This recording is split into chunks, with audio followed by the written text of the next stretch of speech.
towns, they go out and they camera the sewer service and they check the curb stops and, but that's kind of up to the individual that's buying the property. That part of the home inspection, Steve, when you order a home inspection. No, Well, I think so. not, Typically, the sewer scope is, yeah, If it was part of the property inspection, I'd like to get a refund for 9 wouldn't there? well, you know, you'd have to talk to your inspector. If you told your inspector you wanted that done, I mean, they would do it, they would Well, request. And I don't think anybody thinks about it personally. Honestly, when they're purchasing property, I think that's the last thing they think about is a curb stop. When we get people that move here from Colorado, we do have, people that come in and ask about it. But that's where we see people more, where they're actually have people that's part of their purchase agreement is to make sure all that stuff works. Yeah. I mean, we might consider sending out a letter like to the local realtors, and just giving them a heads up that, you know, if they request it, we would put in a work order just to see if it works. I actually, before I had this position, I had, a new property owner call me and asked to have it done. And when it didn't work, they tried to go back on the realtor and I thought there was gonna be some issues there because the realtor was very angry that I didn't say, yeah, it's okay. But I can say that because she's no longer around and I know she won't come and haunt me. Why, you know, I would think that the city would offer that, you know, as no charge, just to locate it, see if it turns on and off. And I realize we have other work to do, so it wouldn't be a priority, but we could get it done and. And do a lot of- when I got this job, when I got my superintendent job, there was no record of curb stops. And so that was one of the things I took on was trying to record, curb stops. And so a lot of times now, if they call on the phone, I can get in a book, and if it's one that we've recorded, I can give them the, dimensions from, wherever I measured from. And a lot of times they can find it themselves. Yeah. Right now, we do have that the work order would denote a service charge, so Oh, is there? we would have to do something What's a service charge? $30. 30? So That's still pretty cheap. But we would, if you wanted to do it free of charge, we would have to change something in the fee schedule to allow for the certain circumstances. Well, I mean, and that's something, you know, the council would consider and, you know, I don't want your phone ringing off the wall tomorrow, you know, wanting people to get their curb stop, but I would think that it's a realtor, so especially on a house that's being sold. You know, Could be part of the expense. yeah, There, some of these aren't, just, a 5 minute go out and find it for them. There's some that our locators barely pick up that are buried 18 inches and by ordinance, they're supposed to be accessible and so, so you don't end up. so if they pour a driveway or a sidewalk over. And there's been curb stops that have been, covered up like that and, but a lot of times it's not just a quick 5 minute job. Yeah. It's, I'll ask our city manager to come up with some policy or some recommendation on what we should do. I got it. Okay. Just out of curiosity, since you guys started updating the water meters, how many meters have been updated compared to how many curb stop letters have been set out? I believe, we've sent out 4 or 5 curb stop letters. And I think we have, and I know I've been swamped doing other things, but I think the last count we had was 27 of the targeted meters, but then we've had stop meters throughout town too, so. I really can't give you an accurate, number, but I think 27 is the targeted number that we were trying to get that first, 72 meters in. Were all those curb stop letters going out to people who have their meters changed? Yes. Okay. No, I'm sorry, I believe there's a couple of them that was in there from shut off day. Okay, And the curb stop letters are just when the curb stop's not functioning. right. Just from April, there's a pretty big stack in the meters.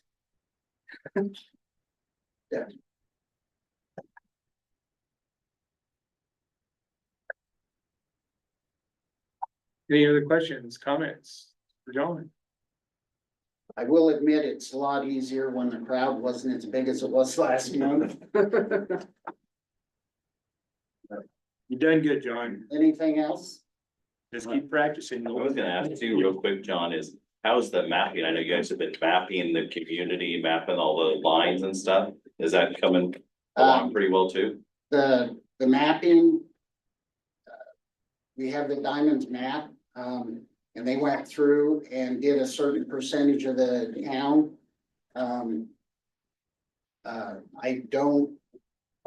I don't know how much time we've spent on it, the last couple months.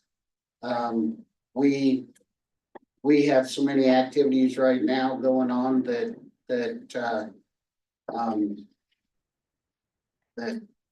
between the meters and some of the failures at sewer plant and locates and stuff like that, we have been swamped, so. Perfect. Thank you very much. We're really trying to keep the day-to-day stuff going. Just one other thing to note to the council while John's up here is I've probably had 3 or 4 calls from contractors wanting to access water off of our hydrants because our water sales thing is not quite as fast as what they would like it, and we have denied them. It's hard on the system, it's dangerous, so. What someday, I don't know if in this budget year, when we put, I don't know who all was here when we put the water salesman in. But the price came in very, very high.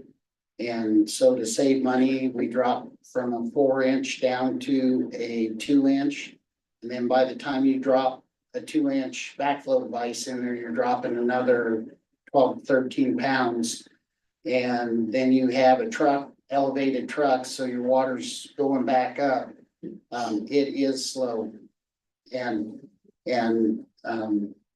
I don't think, I think the water salesman can handle it. It's just a matter of switching the backflow device, which was the big, expense part of that. And then, there would be some minor plumbing upgrades, but that's, something that at budget time that I mentioned to Kevin that I would like to see, because they do sit there a long time. And I can understand the frustration. We have one truck out there that's trying to keep the dust down out south, and he's fighting a battle. Yeah, they're fighting a battle out there because they just can't get their trucks fuel test enough. And why do you recommend not fueling up or refilling from a hydrant? Well, we've actually had people hook up to them and drive off without unhooking them. We've had people put the caps on in freezing weather and freeze and break the barrels. We've had quite a few issues, and that's one of the reasons the council opted for the truck fill. It's just the cost kind of got in the way of doing it properly.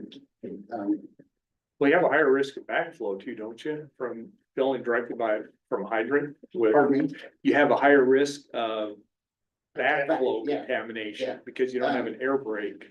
So when a truck comes in, we have to, back when we allowed that, we would have to stop and inspect their trucks and find out what they use the truck for and verify that there was an air Right. gap between there. And then, sometimes they would bring their own backflow devices and think that was gonna work. Well, I don't know if any of you have worked with our backflow department, but, they need to bring that paperwork with them via a device that the state will allow to be in the system. And so there was some other issues, besides the damage to the fire hydrants. But, that was the main thing because, losing fire hydrants in certain areas, very costly and time consuming to get them replaced, repaired, replaced. And some of our fire hydrants are old enough that we can't even get parts for them, so. If we have some issues with them, they're gonna be out of order until we replace. Fair enough. Thanks, John. Thank you. Thank you, guys. All right, moving on into public forum, Melissa Maxey, curb stop shutoff valve.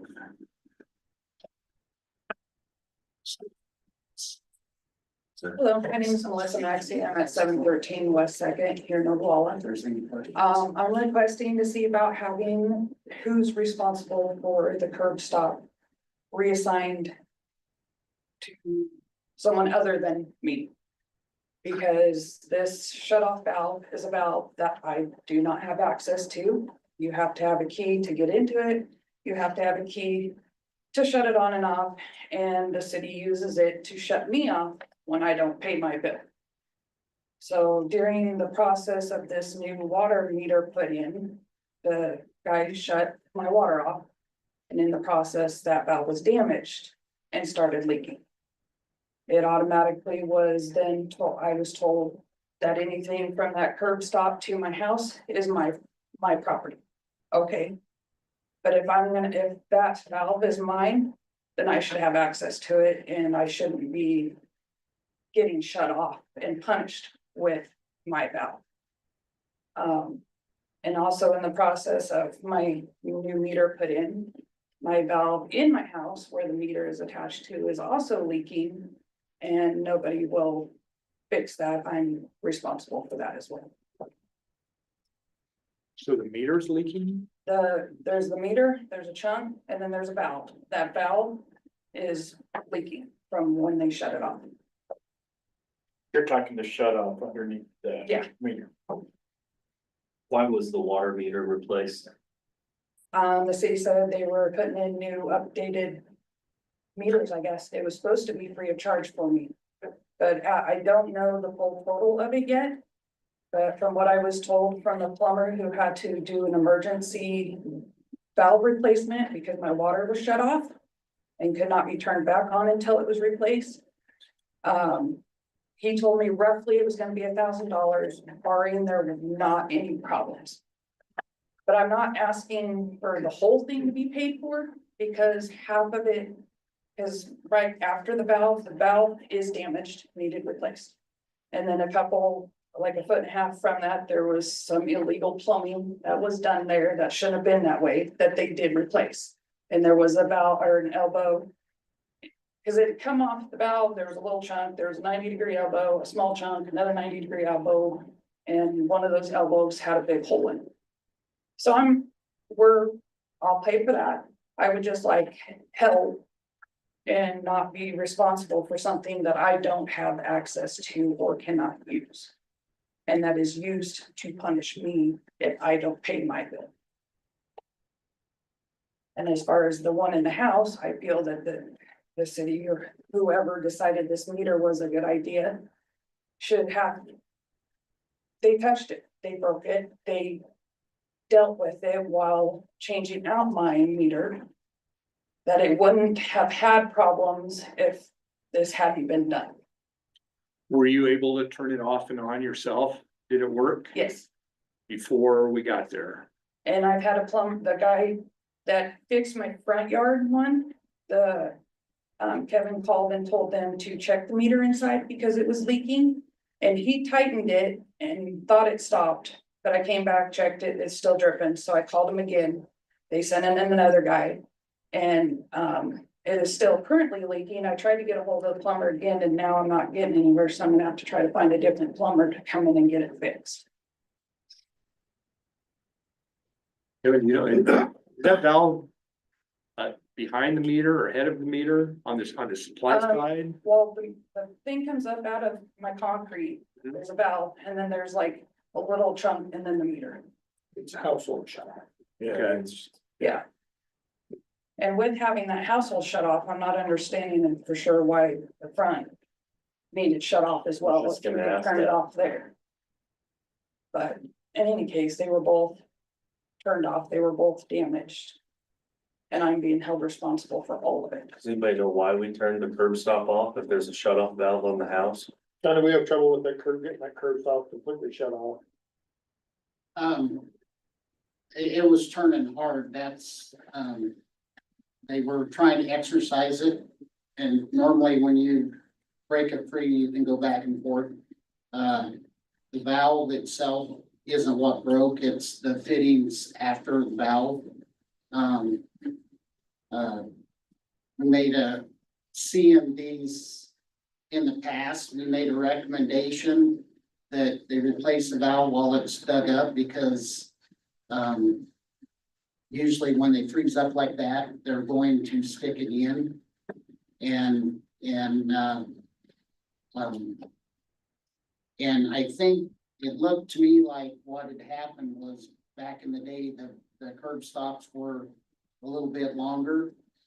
And somebody over the years, it looks like probably replaced it. And instead of putting in a brass and copper to tie it together, they use some fittings to get it tied back together. And that looked like it was either galvanized or black pipe that rusted out. So that, I mean, it was city personnel or people's personnel doing the work, changing these meters. Correct, yeah, we're doing, we're the ones that are replacing the meters. Do people services provide the new valve to the homeowner or was that charged? That's considered private plumbing by ordinance. Gotcha. If every house has a shut off valve, which they should inside where the meter is.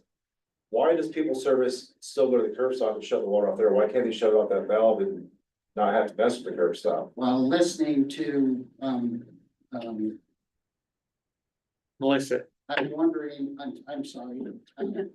Listening to, Melissa, I'm wondering if they made an attempt to use that valve and it didn't turn off, so they went to the other one. Normally, when there's a gate valve, they try to go to the curb stop because, we're usually these gate valves are very old and a lot of them don't work. But some of them work perfectly, so. but you said you turned that valve off and on before. Yes. Okay. And I wasn't there when it was installed. I was working. My son was there. He's the one that let them in to do their work and he's the one that called me and said, Mom, they broke something. They're supposed to call you. Then when I found out my water was shut off because it was supposedly leaking bad enough that it was just making a mess everywhere in the yard. But when they dug down, because they had to go like 5.5 feet down, there was no wet dirt, like it had just been spraying everywhere. There wasn't water coming up through the pipe, there wasn't nothing. So I'm not saying, yeah, that valve had issues. And yes, there was that hole in that, which that's why I'm asking that we redirect who's responsible for this shut off valve. Because I'm not in control or in use of this valve. Well, no one is. Yeah. But On I this. shouldn't have to be paying. I guess I look at it this way, that. And this analogy, I guess, is If I were to borrow your car, say, hey, I need to use your car, I'm gonna go drive it, but I'm gonna scratch it. But I'm not gonna pay for it, because that's your fault, that's your car, it's your property, it's your responsibility. That's pretty shady and shitty. I mean, I didn't ask for this new valve. Or this new meter. They said, hey, we're replacing all these meters free of charge. This free of charge is now turning into a couple $1,000 bill that I was not looking for and or find, can pay. I mean, yes, I can pay it eventually, but I wasn't, it's not one of those things I have money sitting in my account to pay for right now. John, on emergency repair, is there an extra charge or higher charge for an emergency repair? No. I don't know, what the plumber did, I It know, was Sandhills Plumbing that was called in to come do it. And I have not received the bill from them. I tried to call them several times today to get a copy of it so I could bring it in. But they're not answering. We have it, it's $1,174. Is there a line item for how much the valve costs? It has like 3/4 inch, soft copper is $12. 3/4 inch CTS coupling is $38. 3/4 inch curb stop, it's $144. Backhoe was $350, and the labor is 3.5 hours at $180 an hour. It's $630. Thank you. So John, can we ask people service to, when they go to replace meters, to not mess with the curb stop, but instead use the shut-off valve inside? Because I sympathize with this lady, this young lady right here. I got the same thing happen to me at the movie theater. The first thing they did was they went to the curb stop instead of going inside and using the shut-off valves. And now I gotta replace my curb stop too. So I feel, it almost sounds like that's the first thing they're doing is going to the curb stop. And they were able to get in there and replace meters, because I, just like everybody else, they got a shut-off valve, so. Can we try not to mess with the curb stops if we don't have to? usually that's what our first attempt is. If we don't have to touch the curb stop, we don't. If the gate valve is hard turning, the reason they did it at your property was there was 2 meters in there and they didn't know exactly how it was plumbed, so they thought that would be the easiest. And I was, involved on, one of your plumbers that had done some work in there. And they requested the curb stop be turned off. And they called me back and said, don't worry about it, the valve worked. So, had I known they were on that property, I could have told them to go to that point, but gate valves are very, most recent valves are ball valves, and usually they work pretty flawlessly. The gate valves, if there's any way that we can not use them, we try not to. Right. And yeah, I mean, that's something that, So First say thing we- that again, if it's a gate valve, you don't want to use it? correct. So you A rather, ball- you I'm rather, sorry, a ball valve. Or a gate valve, because they're the ones that turn and they have a packing nut in there. but you rather go to a curb stop and use it instead? It's a quarter turn ball valve, so usually they are just like a ball valve. But I mean, I'm assuming your guys know, or the guys in the water department know that if it's not turning, you just can't force through it.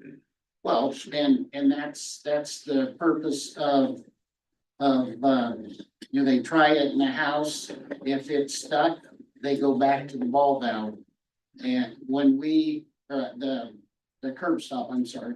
When we go out on shut-offs, disconnect day, we don't have the capability of going in the house and checking to see if the valve inside the house works. We go to the curb stop and so, that's usually our access to turn off the water. So you still have a valve leaking in your house then, right? Correct. Okay. Here's my recommendation. I'd suggest we get it fixed, get the total bill on this and. Get something squared up. Well, to me, it's responsibility of homeowner for, preventive maintenance and operation of water. Your water's not working in your house. It has to be fixed. If not, we have to go to the ball valve. I agree. So it's like, it's part of, that's why annually you go and you turn your valves, you make sure things are working so they don't lock up, so that we don't have the issue at a cord stop. So, part of it is just that, it's that responsibility. I hate that it's happening, but it's like any other house. You go into all these houses and we have to have meters on them. We have to have meters and we have to be able to turn them off and on. And it has to be functional, it has to be operational. But right now I feel bad that we left you with a leak in your basement. And I appreciate you offering to, if we made arrangements for, a payment plan, we get this fixed.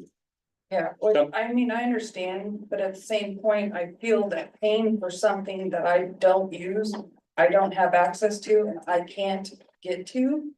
Shouldn't fall, I should think after that said valve to my property. Okay, I don't know.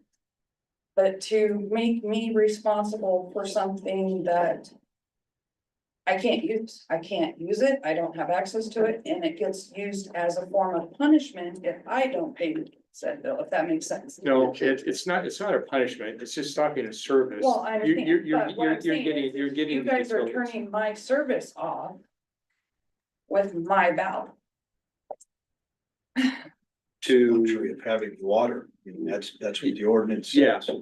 and the valve on the inside, that would be your valve, but it sounds like at one time it was working. It could have been leaking then too. I know you can crank the cap down and seal them back up, but. And sometimes they get old enough that, if you don't take that preventive maintenance, and especially make sure you're turning those things. Over time, all it takes is that one turn and it's never gonna not leak again. You gotta replace it. This would be, I think we need to seriously consider going back to the ordinance and changing where the city's responsibility ends, and I think it needs to be clearly the curb stop. No matter where the curb stop is, that needs to be the city's responsibility, because the city does need to maintain control for non-payment of utilities. And so I think the city needs to be fully responsible to the curb stop. And I think anything downstream of the curb stop is the homeowner and would be preventive maintenance. I think simply put, that needs to happen. That ordinance needs to be changed to the curb stop. It's the only logical thing to me. The tricky one, I would say, is the city wanting to replace the water meters.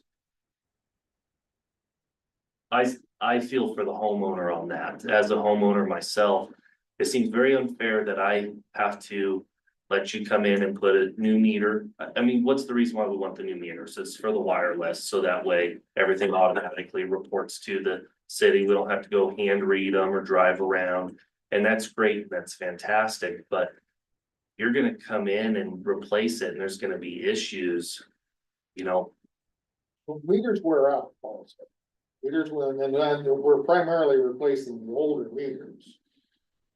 Was there a problem with my meter though? Was mine wore out or having problems? We're not gonna wait for a meter to fail necessarily before we go through a replacement program. the challenge with the curb stop location, is some curb stops are located so closer to the house, so you're accepting a lot more responsibility for service lines. I'm just letting you know that there will be budgetary consequences to any ordinance we change, which is why I think the ordinance would change 25 years ago. I understand. I do understand it. But to me, it makes the most logical sense that the city owns it to the curb stop. You know, the city, once they could opt to move the curb stop back to a more reasonable place and. Depending on each situation. So you want us to own it to We're kind of getting off track here of what's on the agenda. If we're gonna be talking about changing an ordinance or something like that, that needs to be an agenda matter and it needs to be properly noticed, and then you can talk about that stuff, but we're straying quite a ways away from what the topic that Mrs. Maxey has brought up, so. Well, the topic I'm wanting is I want this curb stop to not be my responsibility. Them making a decision based on what happened in this particular matter is one thing. Discussing the changing of an ordinance as if it was an agenda matter, which it is not appropriate. We can do that. Let's get it on for discussion at the next meeting. Yes. And let's just hang on to this for right now. But I would suggest you reach out to a plumber and get your, Oh, I will. get the valve. I've been trying to get a hold of them and they're not. I probably may have to go find another one. I don't know. I'll give them one more try to get this fixed Since correctly. you do have a curb stop now that Yes, should be working, yes, it is working correctly. so. And thing is, if you would have had a failure in your house on your line, that curb stop wouldn't have been working. Well, they told me that the curb stop was working when they shut it, when they turned it off, and when they turned it back on, it was working, but they just had water coming up, is what I was told. Yeah, something. Yeah. Something busted. Let's get a little more detail on it too, see what's what happened. Okay, remember. So. Thank you for the input. We're gonna hang on to this invoice right now and see what occurs at our next council meeting. Okay.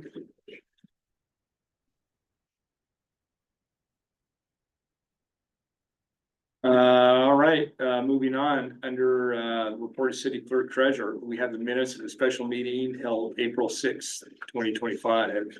Move to approve the minutes of the regular meeting held April 6, 2025.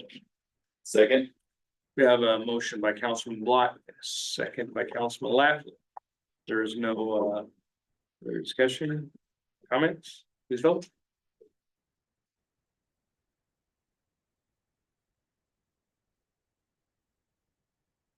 Three yes, two abstain. Motion carried. Under the minutes of the regular meeting held April 8th, 2025. Move to approve the minutes of the regular meeting held April 8, 2025. Second. We have a motion by Councilman Block and second by Councilman Dupier. Discussion or comments, please vote.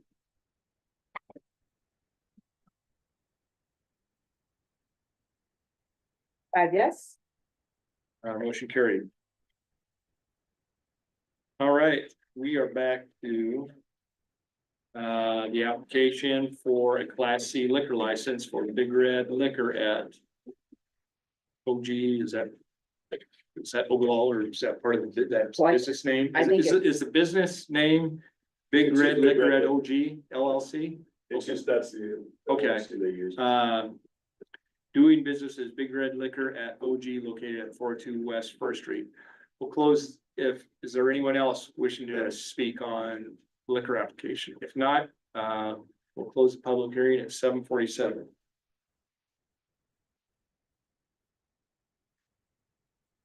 And the correct motion is on the slip sheet. I'll move to recommend to Nebraska State Liquor Control Commission approval of the application for a Class C liquor license for Big Red Liquor at OG LLC, doing business as Big Red Liquor at OG located at 402 West First Street, Oglala, Nebraska. Second. I have a motion by Councilman Laughlin and a second by Councilman Block to recommend approval of the license. Liquor Commission. If there's no further discussion or comment, would you please vote? 5 yes. Motion carried. Good luck. Thank you. Under sewer, we have sewer improvements 2024-1 sewer and water conflict. Mr. President, this is just to make the council aware that we're working with some challenges on that project that we noted that there was the sewer line that pumped over a water line. We think we've come up with a solution to that. The other challenge is there was an 8-inch line that reduced to a 6-inch line and went back to an 8-inch line. We're still working through the details of the change order. But this is just an awareness to the council because we've had it slowed the project down some. We're looking for some opportunities for that it actually the change order may save the city some money. Because we're finding some of the area that we were gonna replace might not need replacement. Is that an accurate summary, John? Correct. We're installing a couple of valves on the water lines, so we can shut those off, and then we'll run the water line underneath, so we can maintain the existing slope. There is some grease buildup. Where's that section of the grease? We got all that grease, so we're still trying to figure out where it's coming from. In between C and E Street, in between, 5th and 6th. There's an inordinate collection of grease that we haven't really identified the source of yet. Which is also exacerbating some of the problems. But this, Mr. President, just an awareness from the engineer. Any idea at all on the grease? Part of that, we was never able to, you want me to come back up there? Yeah, you might as well.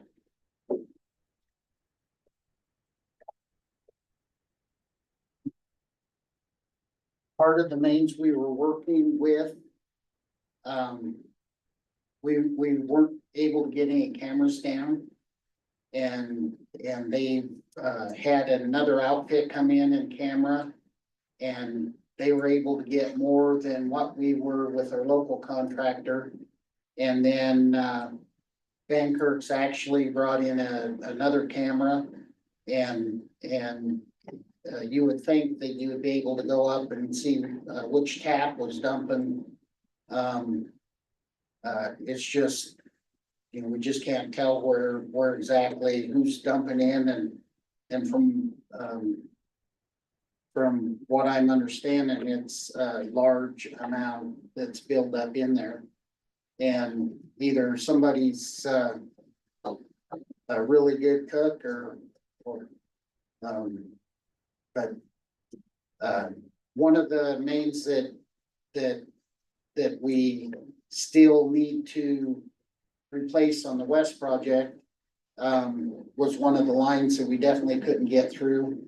And that's also one of the mains that we've had legal issues in that area. And so we definitely want to keep on track on getting that replaced.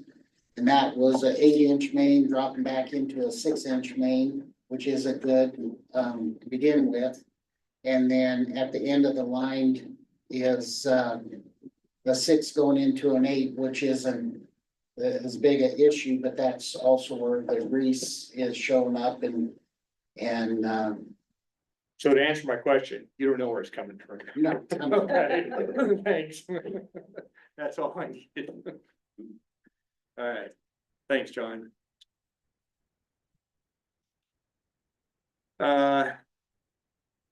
Tree board, quarterly report.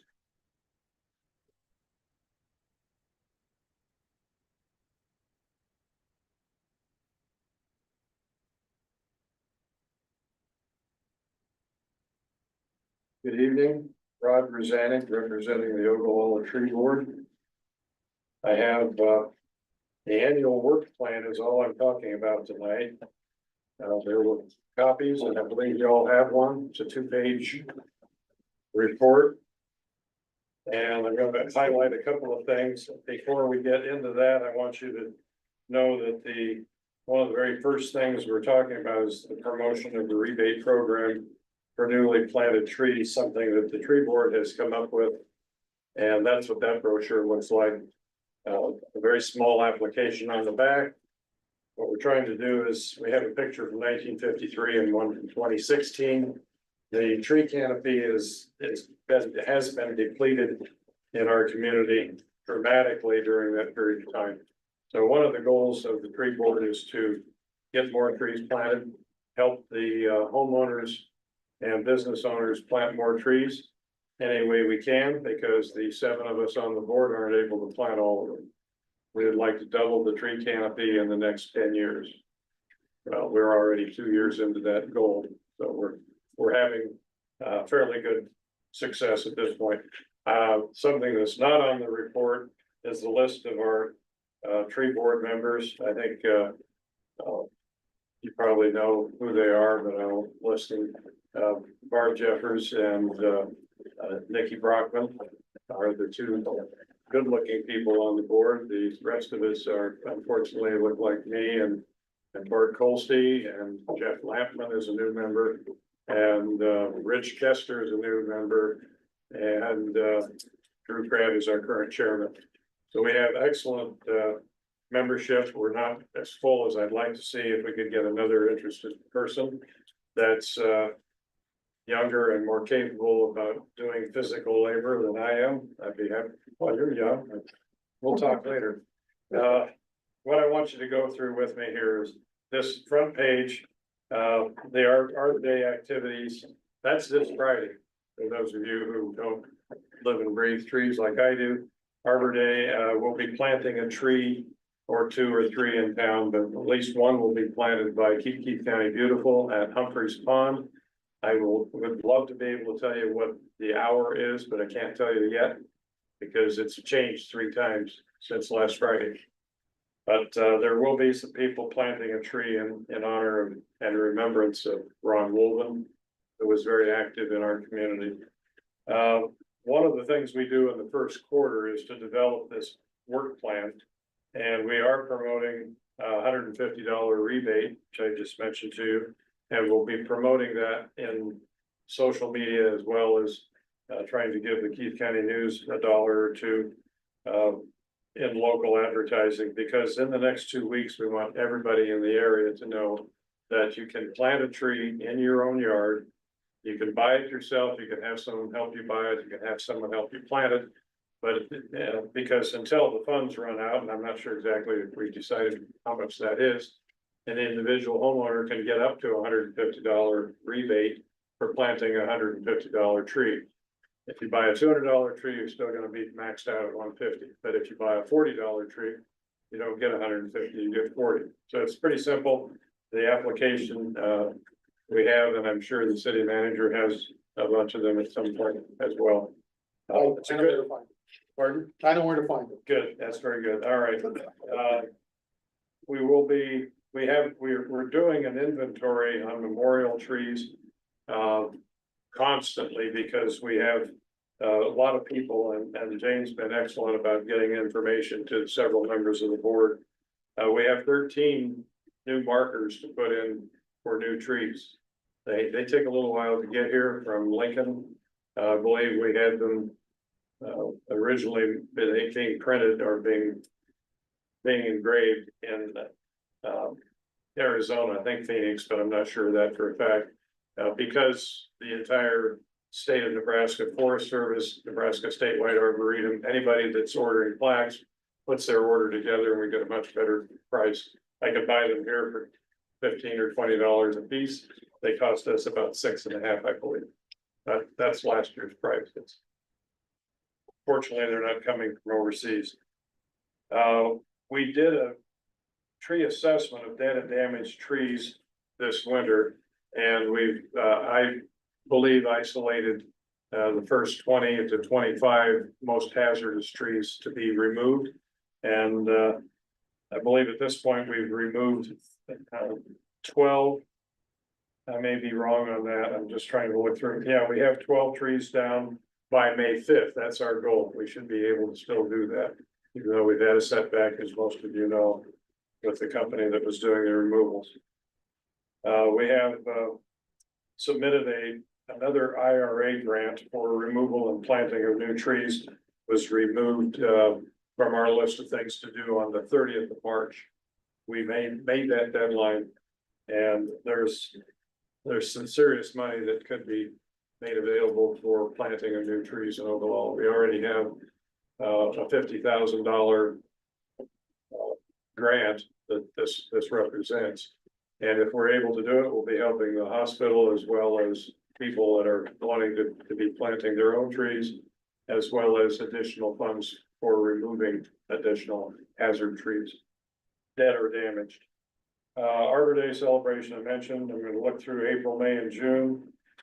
Yes, I would like to invite the chairman of the city council to read a proclamation, and I will, or you can't phone it in, you have to be there, and I'll be there if you get. we'll definitely let you know exactly where and when, but it's, right now, we're looking at Humphreys Pond, either late morning or early afternoon.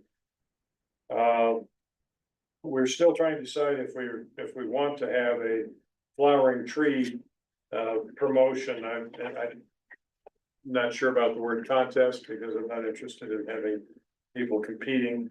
We did that last year and someone did receive some funds from the tree board for a lovely tree. And I think we had 15, 16 maybe applications that we picked out. Went around the city and said, this is a beautiful tree, take a picture of it, put it on. And people voted and said, this is the one that we like the most. It happened to be a flowering crabapple, a red one, probably a prairie fire. I don't believe it was an Indian magic or anything like that.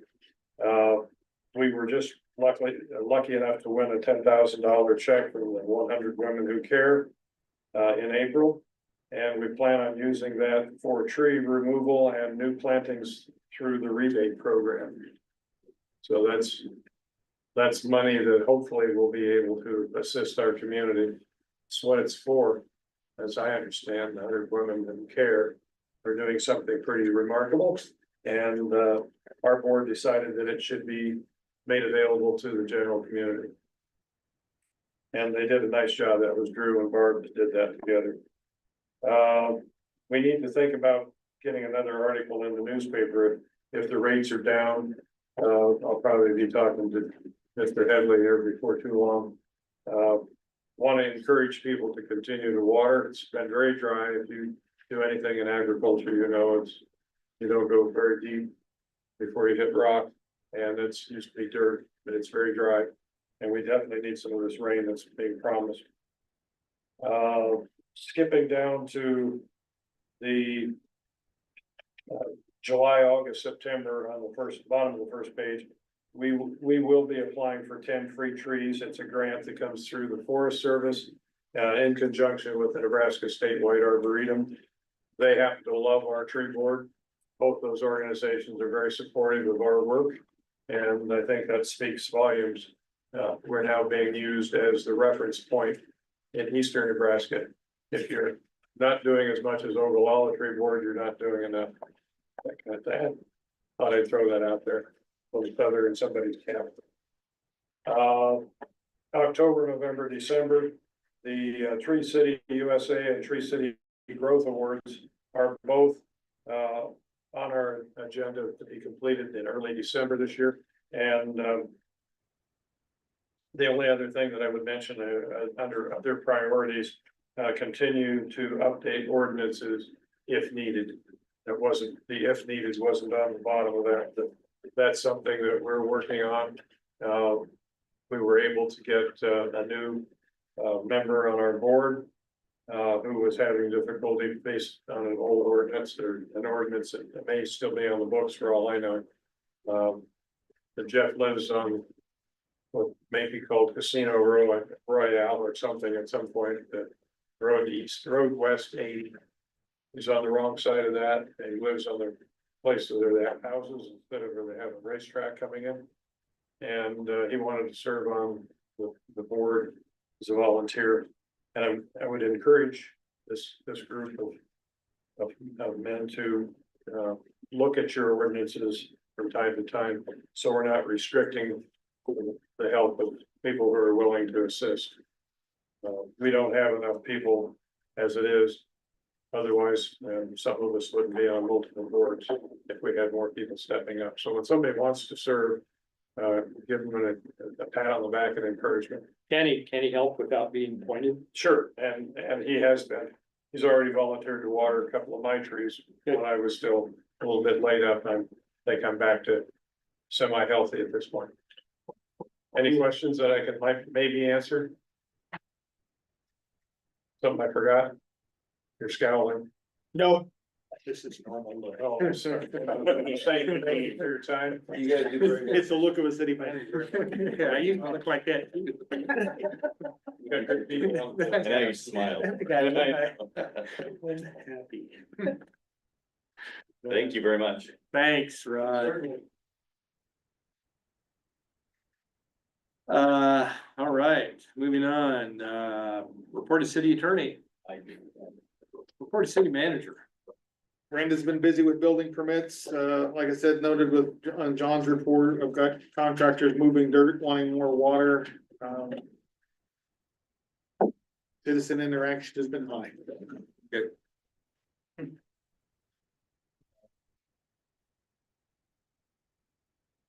Right, my report, Board of Health, we're only meeting, I think, twice a year now, or as needed, haven't had any reason to.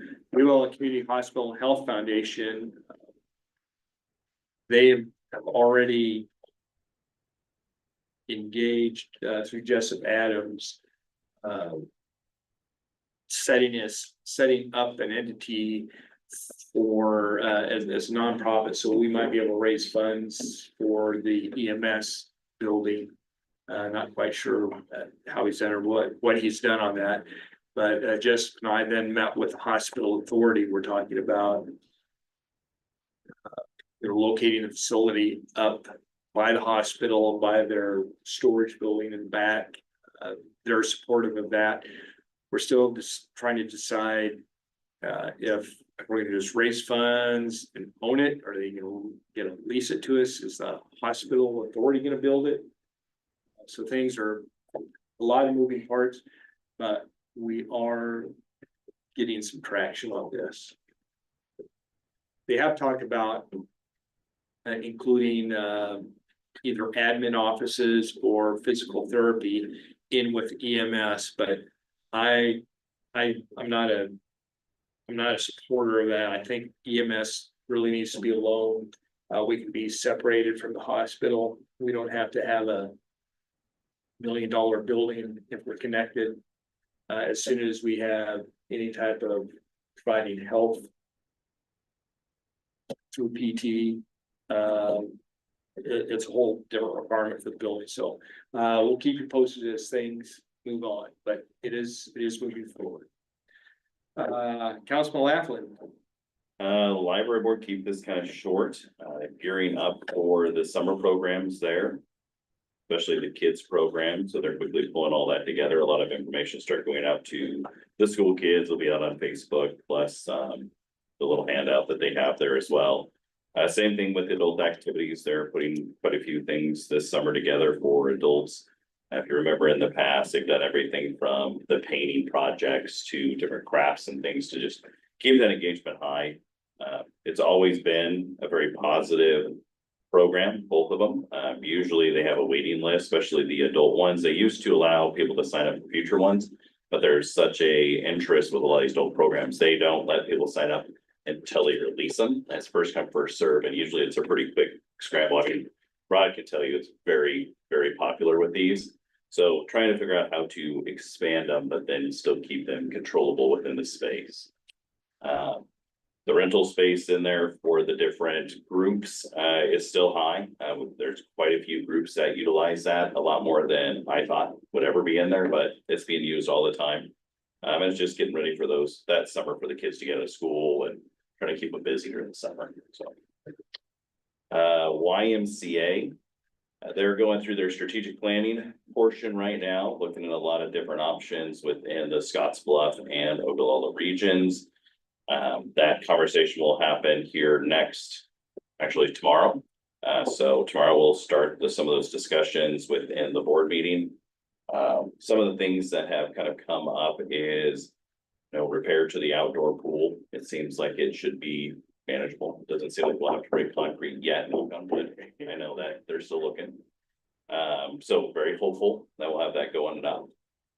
Also on the indoor pool, as most know, we've always said didn't meet regulation for a lot of swim meets. Well, they've actually went and remeasured it. And if it comes back positive, it should be regulation. They think it's regulation size for swim meets to be held there. So they've done some measurement. If it all comes back, it'll be officially licensed. It grew. It's that new math.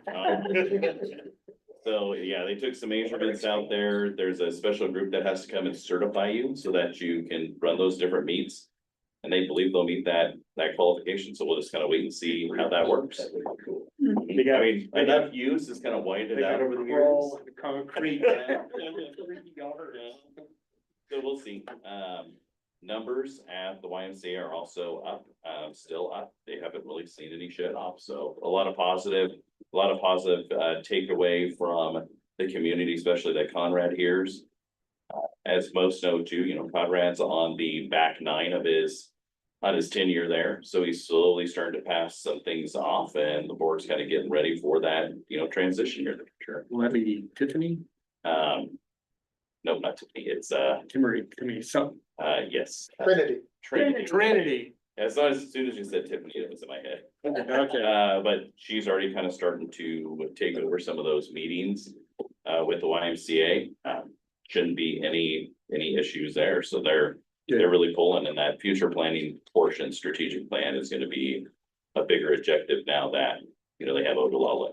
So I've received calls that people are excited that they're filling the pool now, trying to detect problems before, the day before they open it. So I think that the standard operating procedure coming from the board is going to be having a professional team come and close the pool down every year, just to make sure there's no issues. Because then it can be certified, if something happens, it's this group's fault. It's not on our employees, because, though we do have, full-time employees, it's a big project to try to do with that and high school kids. So I think they see the importance of having a team come out, especially when we get this winter, and make sure that things are shut down how it needs to be shut down, or just that there's no problems. All it takes is a little bit of water in the wrong spot and things break. yeah, absolutely. Great plan. I've dealt with sprinklers a lot, and I can tell you I've had quite a few break over the years that just something happened. So, yeah, that's all I have. All right, thank you. Councilman Block. Chamber report. There was a ribbon cutting held on April 17th for Allen Capital Group. They had a great turnout. We had two great speakers there. Steve and Kevin both got up and spoke. I think the whole ribbon cutting went very well. There was a lot of people There there. were a lot of people there. There's a coffee connection for Henry on April 30th from 9 to 11 at the chamber office. I sat down with Henry and had a little chat with him a few weeks ago, and I think we're gonna see good things out of him. They do. And then Western Trail Sculpture Walk Artist Celebration Ribbon Cutting on May 5th. It's gonna start, I'm gonna bash this, at Kendrick Lamb Fiber Arts, did I say that right? Hey. At 111 North Spruce at 5 p.m. And then it's second chapter at 6 p.m. That's all I got in the chamber. For KCAD, Ken told us, announced that there was an 8-0 vote on the $20 million Star Wars funding appropriated to Lake Mac. And the only concern he had there was, line item veto from the governor for, advancing on the legislature floor. But it is there, and I think there was actually another $5 million that Game Parks was gonna throw in there, so. Pretty good news there. Mary Pierce, said that the tiny home through Ready to Work construction program is officially ended and is waiting to move to North Platte. And she's going to retire in May, and she brought Jenny Soper. That's gonna replace her, young gal. I think she worked at Adams Bank. Corey talked about, the Board of Commissioners is trying to get the fire district back inside the county line instead of in Garden County. Let's see. Sean said that, he also mentioned the chamber will be able to start collecting tourism data from Pacer, Owl, geofencing, geology, which should make that much better. And that's it on him. Kelly, they talked about the tree board getting the money from the 100 Women Who Cares. That's great, 10,000. Molly Jeffries, Grow Nebraska application closed just shortly at just 30 minutes after being opened. It was originally supposed to be 60 applications, but 282 applications slipped through in 30 minutes. There was 16 of those were King County applications. Let's see. She also announced that KCAD received 11 letters of support from local entities for health and housing aspect of the NIPA application that we've seen. Gentry said that the KCAD website should be open to the end of May and ready for public launch. And they also finished second place in the 2025 Showcase Community Award. It was Chuck and Nick. They didn't get first, but they did get second. And that's it. All right, thank you. Councilman Dupierre. West Central Nebraska Development District, I have not yet attended a meeting, so I have no update. We're still dealing with communication issues there. West Central Nebraska Joint Housing Authority, not a whole lot to really report on there. Everything's good. Funding is guaranteed through September. So no concerns on funding. As far as the housing choice vouchers, there's kind of 2 going out, 3 coming in, 4 looking, not a whole lot happening, but things are happening. Really, most of our meeting was spent talking about employee pay raises and compensation, as there's not been any kind of compensation since 2022. And so we did approve some pay raises, and then we also put into effect employee compensation policy to where we start to review that on a yearly basis in October. And if the board chooses to make compensation, it takes effect in January. So just putting that policy in place, that way we're not going these extended 3-4 years without any kind of compensation. So Is there any concern on federal funding for the Section 8 program? I have asked Kelsey that twice now, and as of right now, no. Good. Which I was pleasantly surprised to hear that, but as of right now, no. That's. Okay. Thank you. Councilman Holstein. I don't have anything for Keith County Beautiful, WRG. They had a really strong first quarter, probably one of the best that they've ever had. They finally got their truck fixed. They had it at a shop in North Platte. They said they're gonna look at it 2 weeks. They had the truck for 2 weeks, then they came back and said they couldn't fix it. They took it down a shop in Grand Island. The guy in Grand Island had it fixed in 2 days. So they know where to take their truck now, when it breaks down. They're down a driver right now, truck driver. So they're looking to hire that, and they're still looking to hire like a marketing media manager to replace, Miranda that left. Other than that, that's all I have. They've really cleaned that place up. I mean, They have. it looks really, really good. Okay. Thank you. If there is no further business, I'd entertain a motion to adjourn. So, Second. We have a motion by Councilman Holstein, second by Councilman Laughlin. Council, please vote.